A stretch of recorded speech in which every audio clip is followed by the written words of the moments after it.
Hey, friends. Whew. It is Thursday. We are almost through the week.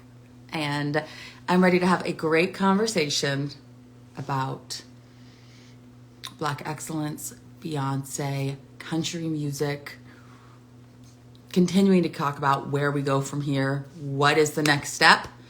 And I'm excited to do it with Taylor. So I am going to get her in here. And we are going to get this conversation rolling. Everybody having a good day? Babe, let's get her. Okay, I'm going to invite her. Hey, Hi, Sugar. How are you? I'm good. How are you? You look so beautiful. Thank you. I was going to tame the mane and I was like, why? You know what? I really love how we're both doing blonde, a little brightness. It looks like we got a little orange, we're bringing warmth Yes. today. I'm like, let us bring in this summer with a boldness. I'm like, let me come in. And I'm like, maybe I'll get a little tan. I know people are like, I can tan, people. I can tan. Of course you can. Who said you can't tan? Huh? Somebody said to me, I like it randomly like a year ago. Somebody's like, "You have the best tan," and I was not tan. I was like, "This is just my natural coloring, but I can get darker." But thank you for thinking this was just a tan. I'm like, did the hair not give away? You're like That, that. like, did you not see these hips? Like, I don't know. Did you not know? So, hey, girl, you froze quickly. Let me get you back in. We can get her back in. She froze for a moment. There you are. You froze for a second. And I was like, you froze with excitement. You know what? If I'm gonna freeze, let me freeze with excitement. I also know that we're doing this during the Mercury retrograde in Aries. Yes. So we should all say a little prayer for no technology issues, no hateration, the dancery. We just need a nice, sweet, consistent recording time right That's now. That's what I'm praying for. that's all we need. I know. I was looking, I'm like, I'm a Cancer. It's supposed to be affecting me strongly. It is. And it has. I'm like, whew. I'm like, whew, I don't need a retrograde to be this long. I don't. I I mean, don't need it. unfortunately, we have it to the 25th, and then we have the post shadow period 2 weeks after. So I've been telling everyone, mind your business, drink your water. If you're not needed, don't say it. Just peace and calmness. Just Oh, I'm ending the retrograde by singing the anthem in DC. And I'm like, y'all, everybody just needs to send the best energy. I definitely would. What event are you singing the anthem at? um, I'm singing for the Nationals Dodgers baseball game. Amazing. Yes. I'll definitely, if you send me like a little text, I will add you to my morning prayers that day. Yes, please do. Because I'm like, y'all, I'm not even gonna say we're just gonna say it's gonna be amazing. Yes. It's gonna be amazing. So, and the hair will be big again that day. Thanks for joining me. I'm excited. Same. I was like, who can I talk to about not only Beyonce and country music, but how this moment in time is helping us be seen, helping like indie creators, writers, like people on the red carpet, like correspondents, just be seen and what that means for the moment. And I was like, Taylor, Taylor. I'm like, she has some opinions and we're going to talk about them. Love So, so before we even like dive in, for anybody that is like my followers or anything that does not know who you are and what you do and what you're about and where you're located, if you want to just give like a quick like boom, boom, boom rundown.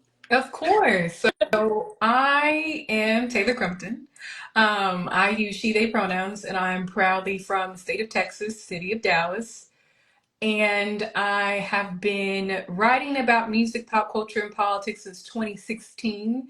I think people forget that I started in news and politics, which is why all of my music and culture pieces have a political angle, a call to action, contextualize history, because the music that we engage, the music that you make, the music that I report on, is part of a longer conversation of race and gender and class in America. So I have been blessed with opportunities to write about those topics and to sit at the intersection and to add my own opinion to cultural Mm-hmm. conversation for a number of publications. Teen Vogue was my first editorial home.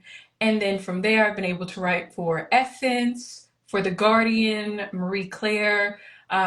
Lately, Time Magazine has been really beautiful in offering me a platform to talk about things that are so intrinsic to my identity Mm-hmm. as a Black woman from the South, as a Black woman from Texas. So I've just been very blessed to be able to bring all of myself into the Mm-hmm. work and to uplift people like yourself and like Holly and Tanner and be in conversation with Reese Palmer about this current attention and light of Black women in country, of Black people in country. So that is like my full circle moment of why I'm so happy to be here today. I love it. And I love that you brought up Holly Tanner and then like my favorite woman, Reese, who is just, I just, every day I'm like, why don't I live closer to you so I can just hug you I and know. just like drink a glass of wine with you and discuss all the things. She was one of my first guests on Jacques Talk in 2020, and it's been, I'm very similar in, I write country music. I'm from California, but I think that country music, politics, our identity are all so mingled that if we do not discuss them all together, we are not being authentic to what this moment and what the moments have been, especially since 2020, when it comes to race, country music, and the South. Like, we're not being authentic if we're not discussing all those things. Mhm. And it's not a trend, it is our history. And it is, if we don't learn from our history, we don't learn from our patterns, we are going to repeat them. And if we want to be seen, we have to remind people why. That's what I believe. So I'm excited. Me And in too. that, when I was reading some of your articles and I was reading this, it seems that we have a very similar view on like Beyonce being country. Like, she has always been country. Mhm. And country is the base of her identity. And I wanted to get kind of like further explore why you believe that, like why you believe Beyonce's always been country and why we have always been country. Yeah, you can't speak about the country of the United States and not include Black people in the conversation, right? Mm-hmm. Just the origin story of this country, Black people were mostly seen in agricultural cities and agricultural professions, working the land, doing the planting, harvesting, reaping, sowing, even laying down the technology of the time, the railroads, to promote like the migration of these products that we were harvesting, right? So Mm-hmm. we are so intrinsically tied to this country, right? That when Beyonce says she is country, always been country, that is as much as a signifier of her lineage and her origins, as well as to say for those who believe that Black people cannot be country, that let me remind you about the history and the contributions of Black people to this nation and Mm-hmm. how when we look at the country, right, there's been so much dog whistling and whistleblowing in the last presidential election and the presidential beforehand that when politicians use the word country or rural, they are making a dog whistle to white conservatives, white nationalists, that type of idea, right? There have always been more racists than white in the countryside. And one has to remind, before this country was quote unquote white, it was indigenous.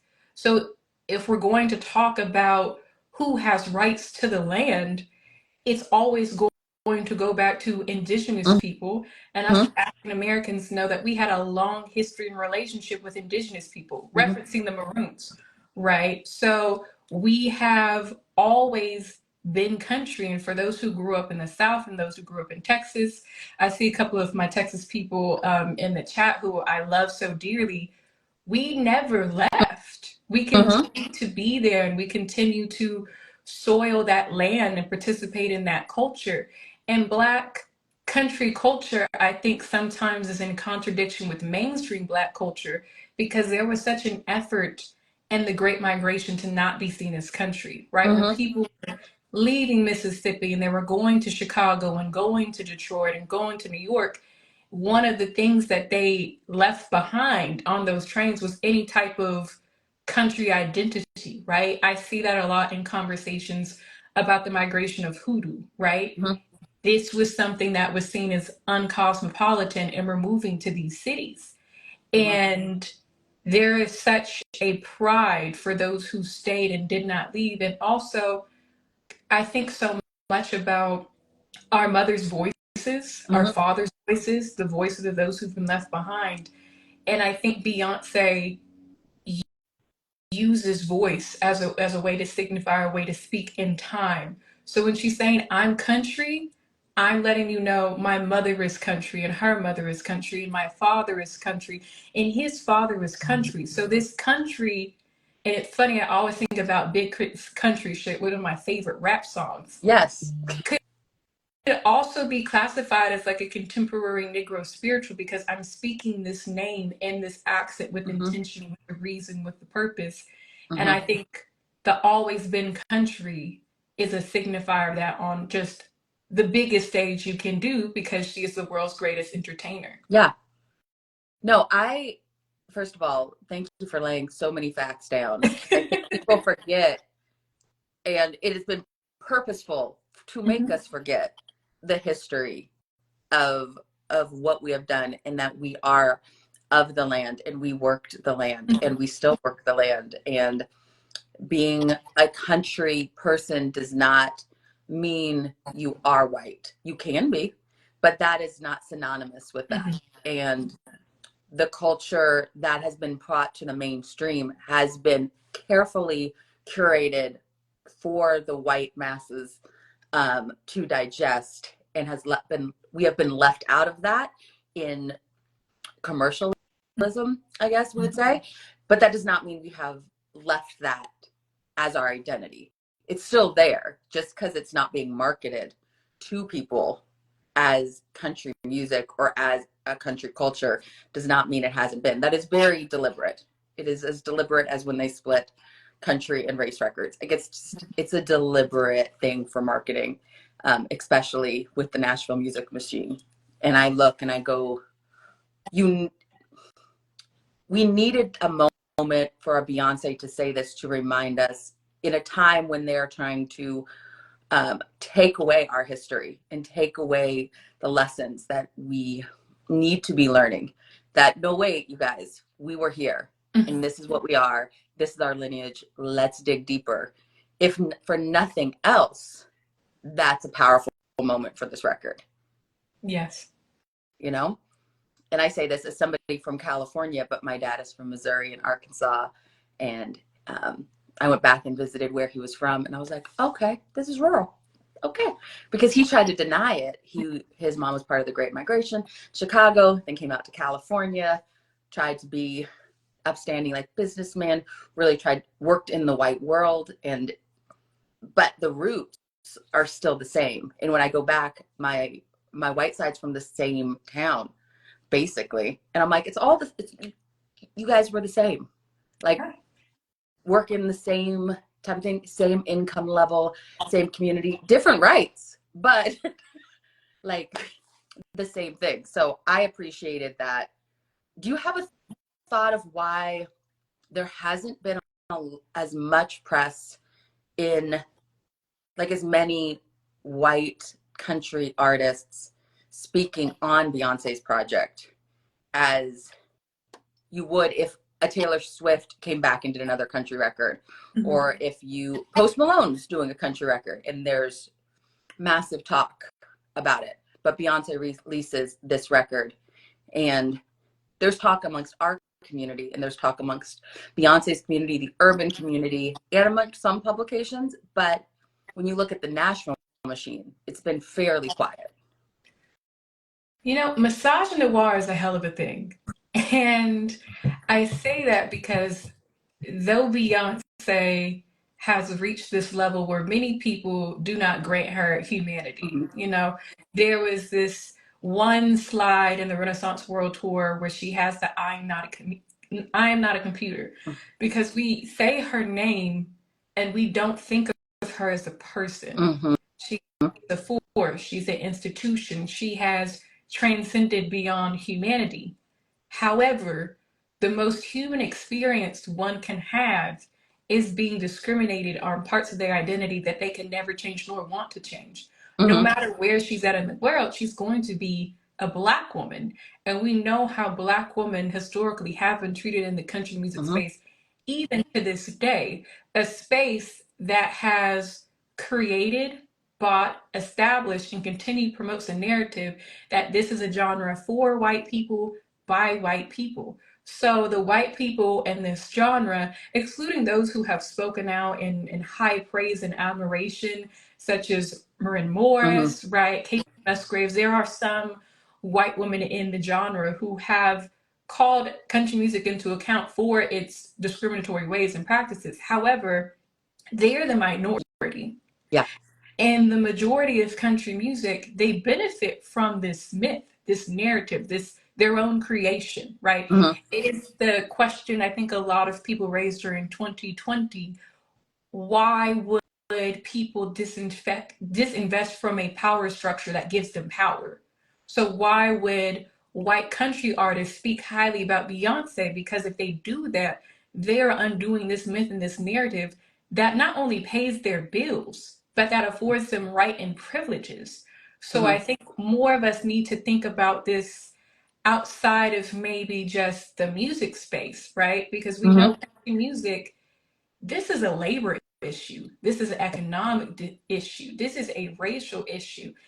And unfortunately, though they may say one thing in the press, action speaks louder than words. And since we have not seen a majority amount of those in power, those gatekeepers, those who own those positions, speak highly or speak on it at all, their silence is proving louder. And also, their silence is a dog whistle to their supporters to say, this is just a wave that's going to pass.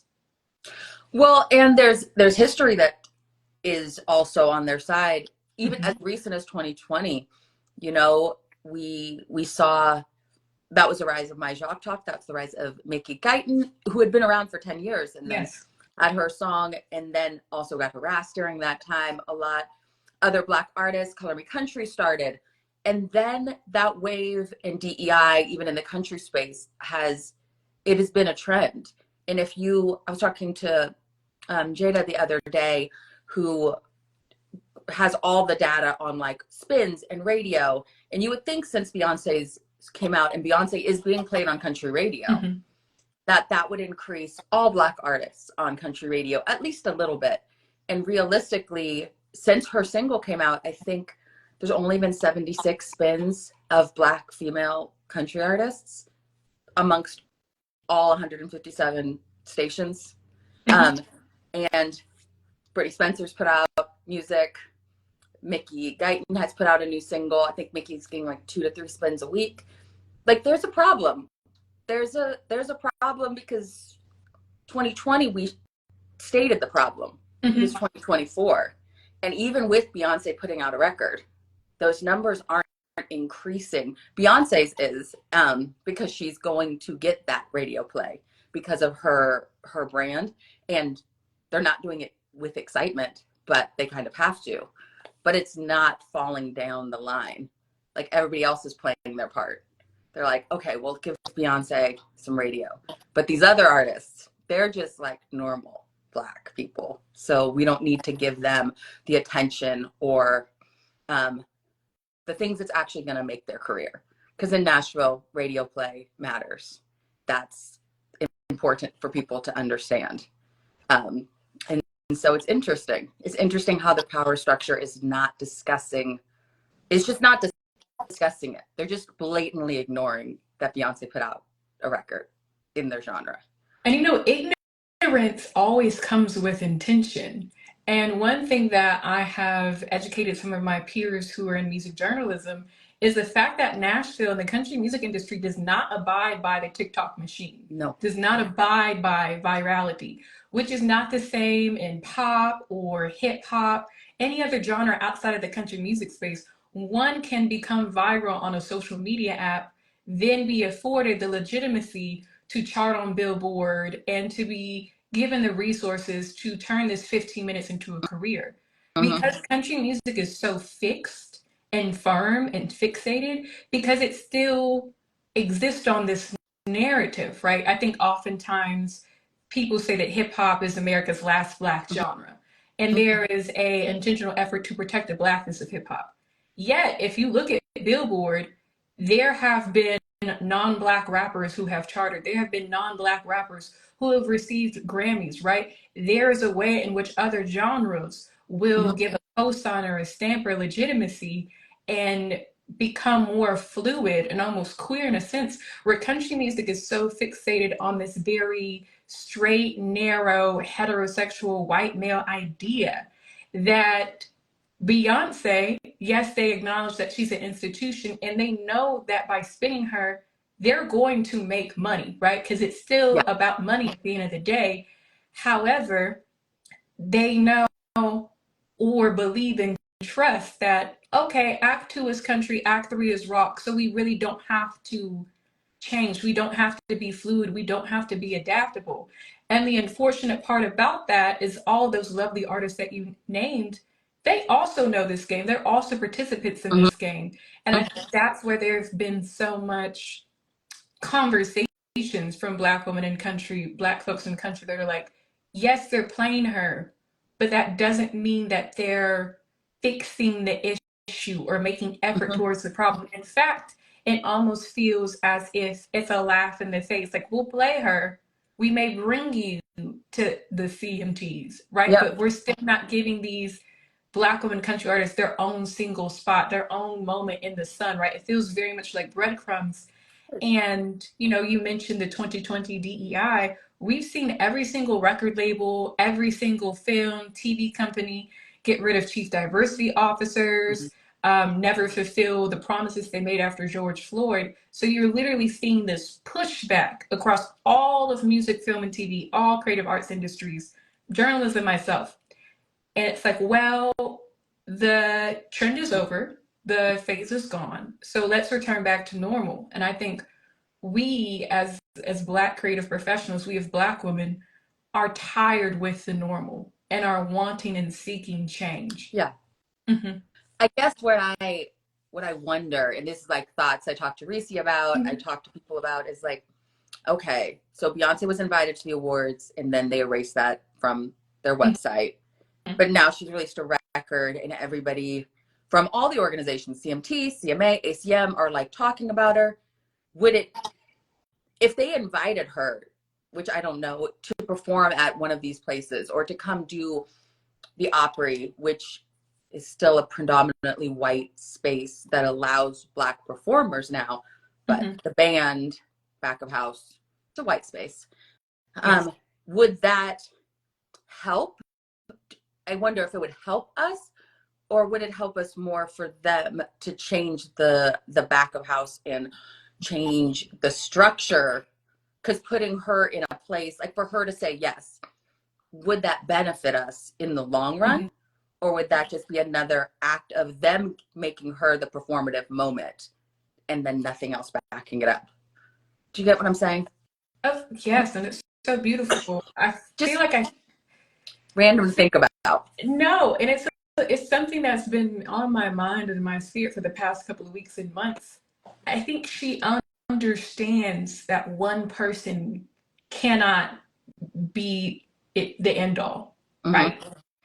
And even the performance element, I've been telling people of recent, when she said, this is not a country album, this is a Beyonce album. And I put in my review, like, she's doing country in a more imaginative way that Nashville could never imagine. I want us to think of this moment almost in the terms of Afrofuturism, where she's reimagining country and what country can do. And I think because she's reimagining it, not reclaiming it. I want to say reimagining, because she's taking something we all know and thinking about it. I believe in her reimagination, those institutions don't exist or don't matter, right? Because these institutions have things in place to make sure that we as Black women, we as Black people, never will be able to topple or tramp them or to undo them, right? Mm-hmm. You have to abolish them, or I guess try You do. to operate within them, which, to each their own, whatever you would like to do with that. But, Woo. I'm more excited to see if there's going to be a tour, if there's going to be a residency. I don't know. People think I can read her mind. I don't ever, but I cannot read her mind. I think it's a residency, personally. And But I don't know. I don't have her cell phone I don't number. know, but So. I think the world would be more curious to be, what if her residency is her own CMAs? What if her residency is her own Opry? Mm-hmm. What if she remakes the Opry in her own image, in the back of the house, in the front of the house, and all the entertainers are Black? That What would that would be beautiful. what would ACM, CMT, CMAs do now? Because she has been so intentional for years, and she takes this from the school of Aretha Franklin. She's a Mm-hmm. band leader. She's a band leader. I Mm-hmm. want people to understand that rockabilly Tina Turner.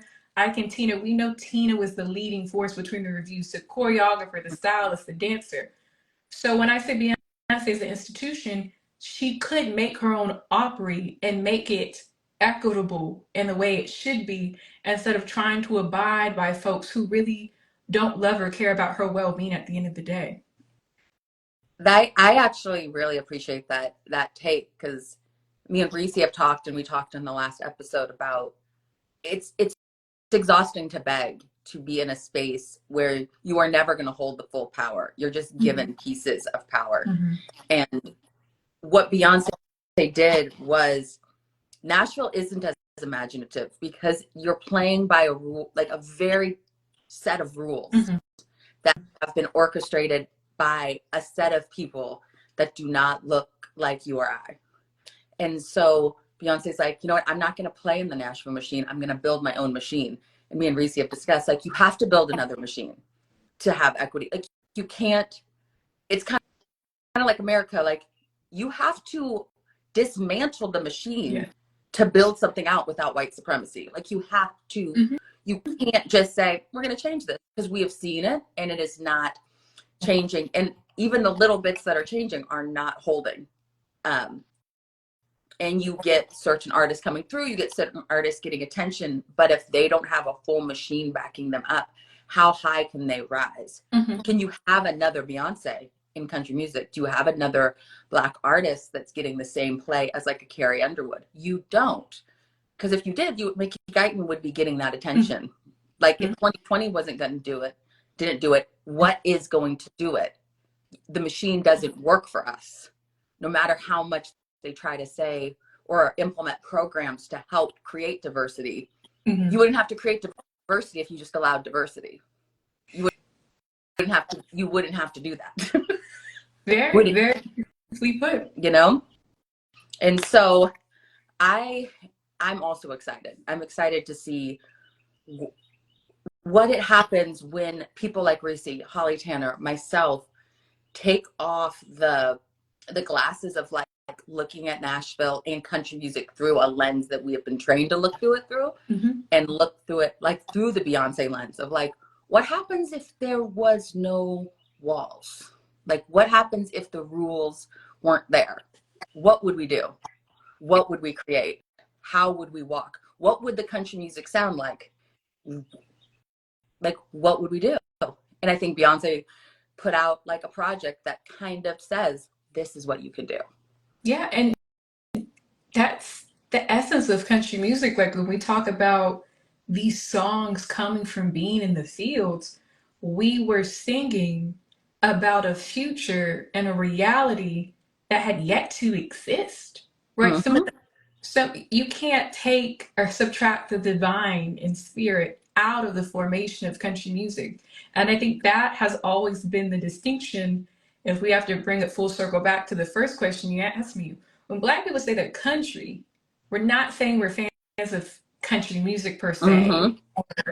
We're saying that we're country because we have an understanding of our place and our proximity and our relation to the soil in this nation. Sometimes good, sometimes bad, but what if country music was seen as a technology of a liberation and a music that is not only in the present but in the past, but paving the way for a better today? And that's what I hear Mm-hmm. in Cowboy Carter.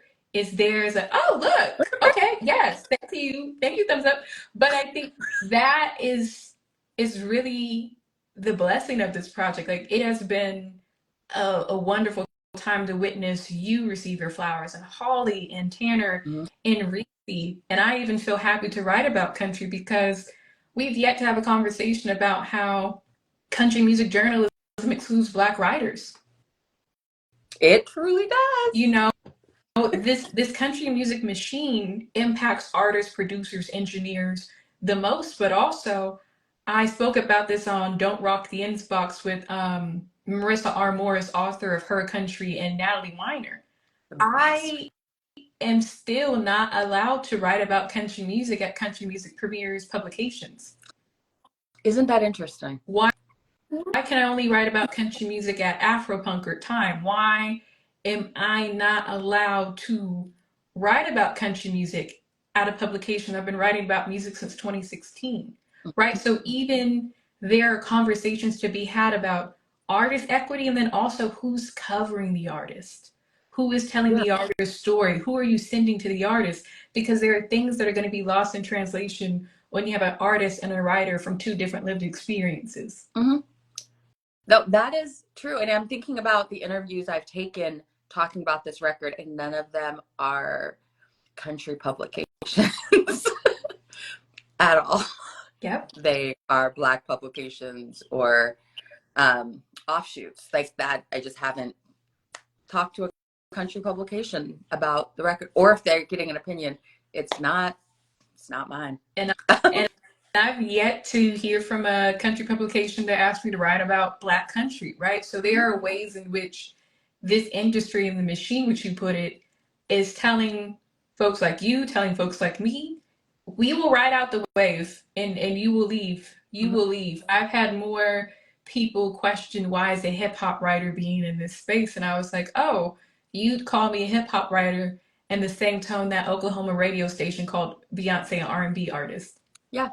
Well, it's interesting because, and I mentioned this to you, and I've mentioned it on like Twitter, X, whatever, Mm-hmm. and it's rooms about wanting to bring Jacques talk to like like HBCUs, Mm-hmm. because I'm like, as Reese and I were talking, you're gonna get what the algorithm feeds you, Mm-hmm. and I also think it's important for the people that talk about country music to not just look like what we have seen. Just like I think the people that write about it should look like the artist. Like, I am not going to be covered the same way from a white journalist.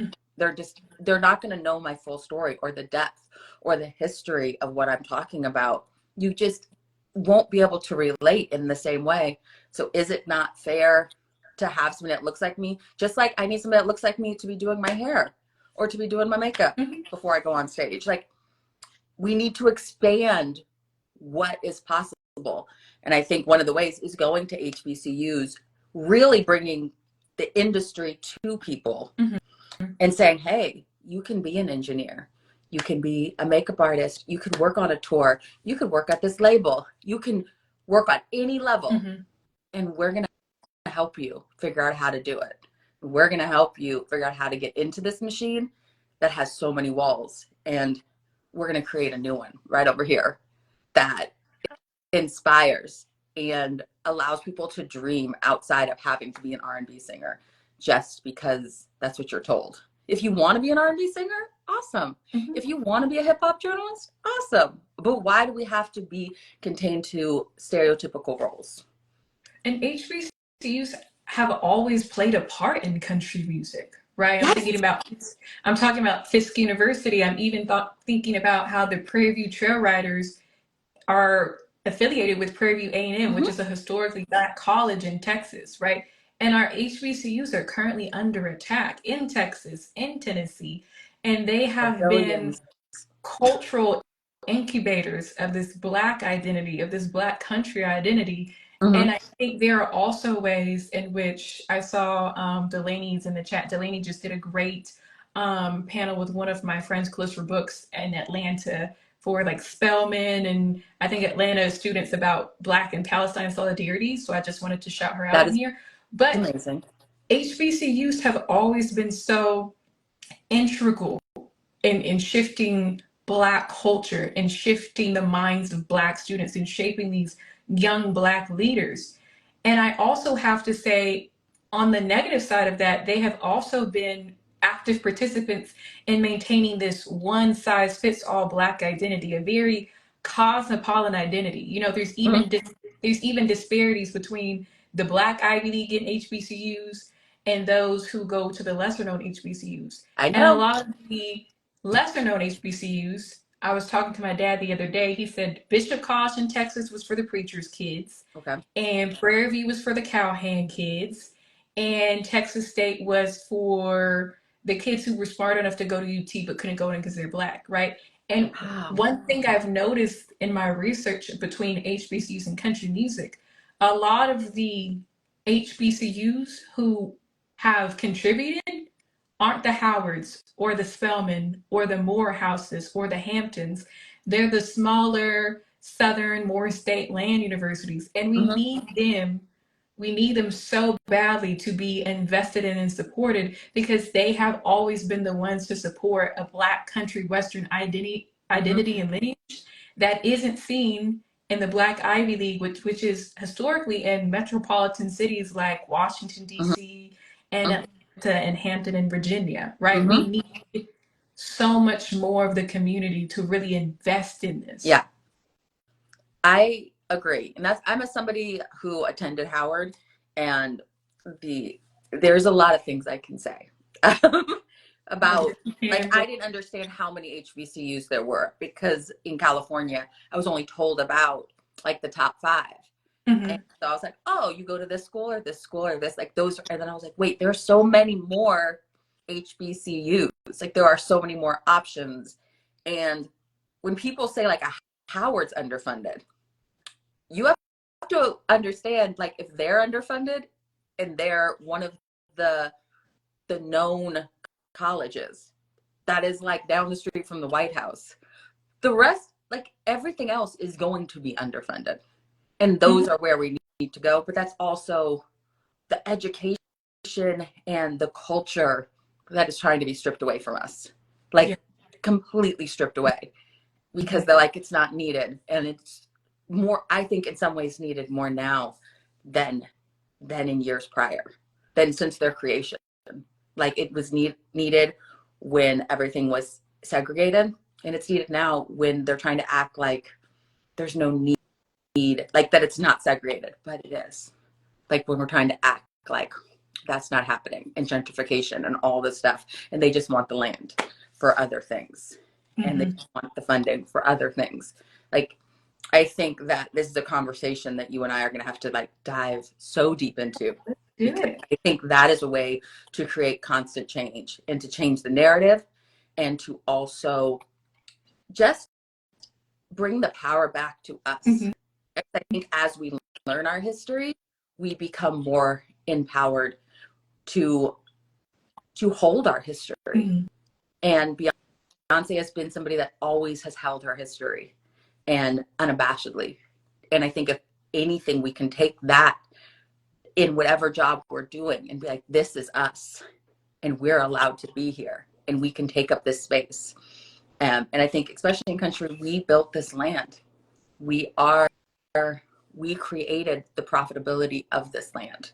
So to say, no, you didn't, is a little gaslighty in Yeah. my humble opinion. But before we go, and I want to first of all thank you for like holding space, and I'm definitely going to have you back because we're gonna, like 45 minutes is just, it's not long enough to have the discussions that we need to Yeah. have. But I ask this to everybody that's on here, and it's a question I think a lot about, and my dad used to ask it to me. Um, what is freedom to you? What does that look like? Freedom to me is waking up in the morning and understanding a knowing that everything's going to be okay. And that is a mindset that one has to cultivate in yourself. I come from farmers, sharecroppers. Everybody in my family is a green thumb. So when I wake up, I think about the ways in which I also have to sow a seed of liberation and freedom and security in myself, because we exist in this world that will take it from you by any means necessary. Mm-hmm. And you have to cultivate that spirit of freedom, because if you walk in the world and you know you're free every day, then no one, no thing, no weapon formed against you shall prosper. So I think we also have to cultivate a freedom diet, a regimen of liberation oneself, and knowing like, baby, Steve, my FBI agent's right there. Know that like when you adapt a freedom mindset, this machine, these forces of oppression, these forces of capitalism, these forces of greed, cannot take that away from you. That's the one thing capitalism can't take, is your freedom of mind and your freedom of spirit. I Such a good answer. But I love, there's such a common thread amongst whenever I ask somebody that question. And it is so much the exhale, knowing that we are free. We don't have to hold our breath. Like, I think we are taught to hold our breath and to be careful and to walk carefully Mm-hmm. and to blend. And there is such a freedom for me in knowing I can exhale and I can live my life as boldly as I desire, knowing Yeah. just even in my dad's childhood, he was drinking out of a colored water fountain and couldn't say 99% of the things I say boldly with my face to a camera. Mm-hmm. and thoughts that you would probably be injured or jailed or something would happen. So I think the more that we can just be authentically ourselves, like what a freedom is that, to just Yeah. say, I'm going to change this world and know that it's going to happen. Mm-hmm. Because that knowing is the first step in the knowing within, Yeah. knowing what God has planted in me, knowing what faith has planted in me, and knowing what my ancestors have planted in me. Sure. And so I thank you so much. I thank you for holding space and time Mm-hmm. and energy for this conversation during retrograde, post eclipse. Like like there's a lot going on. Very much And so. I'm excited. I'm excited to read what you write and watch your journey continue. Thank you. And I'm glad we are on this road together. I'm glad this has brought our worlds to join. Mm-hmm. And I appreciate you for being so loud and bold and imaginary about what Black people in country can do, what Black women in country can do. There has been such a fire that was initially lit by Linda Martell that you Yes. were carrying, and Reese is carrying, and Holly is carrying. So I hope that with all this praise and attention you're getting with Cowboy Carter, that you are using this as another sign from the divine, or sign of confirmation that the work you were doing and the fruits of that will be on the way. So thank you for elevating voices like mine and feeling secure with people like myself to just even be a part of your story and to uplift you. Thank you. Like your words, I heard that and I am holding that in my soul. So I'm going to share this to my platform and your platform. And so if Mhm. anybody jumped on late, you can rewatch. And Let's I do a urge you collaborative to. post. Hmm? Let's do a collaborative Oh, post. You're gonna. yeah, I'll add you into it and it will. I think that there's a lot of benefit from this conversation, and any questions, put them in the comments and we'll respond as we can. Okay. So I love you guys and thanks for continuing on this journey. Okay. Thank you for having me on, babe. Bye, girl. Bye.